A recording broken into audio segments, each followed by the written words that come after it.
brought to you by Contour Plus Glucometer. তো diabetes রোগীদের ক্ষেত্রে আমরা জানি যে তাদেরকে একটা জীবনযাপন পদ্ধতি অনুসরণ করতে হয়, কিছু ওষুধ খেতে হয়।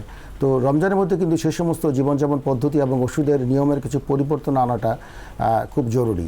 তো জীবনযাপন পদ্ধতির পরিবর্তনের মধ্যে আমরা খাবারের কথা বলে থাকি। আমরা সাধারণভাবে যে খাবারগুলো ইফতারের সময় খেয়ে থাকি সেগুলো আমাদের জন্য আসলে অস্বাস্থ্যকর খাবার। তো আমরা চেষ্টা করব স্বাস্থ্যসম্মত খাবার, যেগুলো বিশেষ করে তাজা ফল, স্যুপ, প্রচুর পরিমাণে পানি, এগুলো কিন্তু আমরা ইফতারের সময় নিব।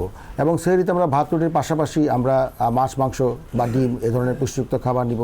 পাশাপাশি আমরা কিন্তু প্রচুর পরিমাণে পানি পান করবো, কারণ সারাদিন আমাদের না খেয়ে থাকতে হবে। আমাদের ডায়াবেটিস রোগীদের আমাদের সবচেয়ে জরুরি যে পরামর্শ, সেটা যদি আপনার যদি রোজা রাখা অবস্থায় কখনও শরীর খারাপ লাগে, অর্থাৎ যদি আপনার শরীরে মাথা ঝিমঝিম করে কিংবা হাত পা ঠান্ডা হয়ে আসে, বুক ধরফর করে, অস্থির লাগে, তাহলে অবশ্যই আপনি রক্তের গ্লুকোজ পরীক্ষা করবেন।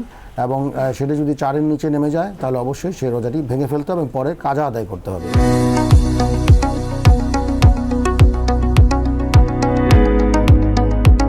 Brought to you by Contour Plus Glucometer.